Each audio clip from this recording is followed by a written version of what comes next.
राज्याच्या राजकारणातली सगळ्यात मोठी बातमी आपण पाहतोय, ब्रेकिंग न्यूज पाहतोय।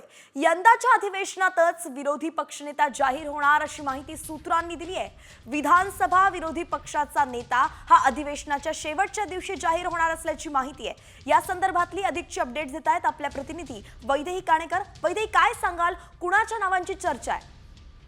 नक्कीच आपण बघतोय विरोधी पक्ष नेता म्हणून भास्कर जाधव यांचं नाव खरं तर शिवसेना ठाकरे गटाकडून जे आहे ते देण्यात आलं होतं, मात्र त्यांच्या संदर्भात अजूनही कुठलाही निर्णय जो आहे तो घेण्यात आला नाही। आता विरोधी पक्ष नेता हा निर्णय जो आहे तो यंदाच्याच अधिवेशनामध्ये होणार, मात्र शेवटच्या दिवशी या संदर्भातली घोषणा होणार असल्याची माहिती सध्या सूत्रांकडून मिळत आहे। आणि त्याच्यामुळे जर आपण बघितलं तर एकूणच याच अधिवेशनामध्ये विरोधी पक्ष नेता म्हणून नव्याने निवड कुठलीही होणार नाही, मात्र जर निवड झाली तर ती शेवटच्या दिवसात होणार आणि त्याच्यानंतरच्या अधिवेशनामध्ये विरोधी पक्षनेता पूर्णपणे कार्यरत असेल अशा संदर्भातली भूमिका सध्या जी आहे ती होणार असल्याची माहिती सूत्रांकडून मिळते।